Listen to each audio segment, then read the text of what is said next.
ఖమ్మం జిల్లా తల్లాడ మండలం బిల్లుపాడులో ఇటీవల అనారోగ్యంతో మృతి చెందిన జక్కంపూడి కృష్ణమూర్తి విగ్రహాన్ని మంత్రి తుమ్మల నాగేశ్వరరావు, ఎమ్మెల్యే మఠ రాఘమయ్య ఆవిష్కరించారు. జక్కంపూడి తన అనుచరుడిగా రాజకీయంగా ఎంతో సేవలందించారని, ఆయన మరణం ఈ ప్రాంత ప్రజలకు తీరని లోటని అన్నారు. ప్రజాప్రతినిధిగా, రాజకీయ నాయకునిగా తల్లాడ మండలాన్ని అన్ని రంగాలలో అభివృద్ధి చేశారని అన్నారు. జక్కంపూడి కృష్ణమూర్తి సేవలను ప్రతి ఒక్కరూ ఆదర్శంగా తీసుకోవాలని కోరారు.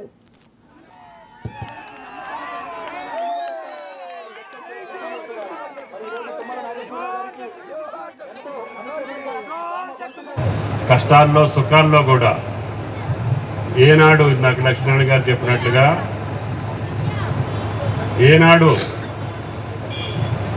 ఎన్ని అవకాశాలు తప్పిపోయినా ఎంతోమందిని మా మాటతోటో, మా శ్రమతోటో, మా కష్టంతోటో, మా పరపతితోటో పదవులు ఇప్పించే పరిస్థితులు వచ్చినా తాత్కాలికంగా బాధపడ్డా ఏనాడు నా రాజకీయ జీవితంలో నాకు దూరంగా లేనటువంటి వ్యక్తి కృష్ణమూర్తి అని చెప్పి మీకు ఈ సందర్భంగా మనం చేస్తున్నాం.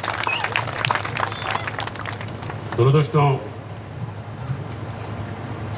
ఈ టైంలో ఉండాల్సినటువంటి వ్యక్తి నాకు దూరం అవటం మిమ్మల్ని ఎంత బాధించిందో, కుటుంబ సభ్యుల్ని ఎంత బాధించిందో నన్ను కూడా అంతకంటే ఎక్కువ బాధిస్తుంది.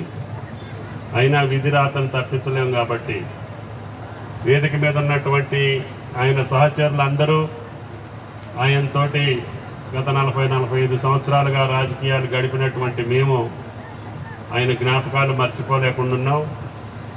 రాజకీయాల్లో చాలామంది వ్యక్తులకి తారసపడతాం, చాలామందితోటి ప్రయాణం చేస్తాం, చాలామందితోటి కార్యక్రమాలు నడుస్తాయి, కానీ ఇటువంటి వ్యక్తులు దొరకటం అరుదు. అది నా అదృష్టం. కష్టం.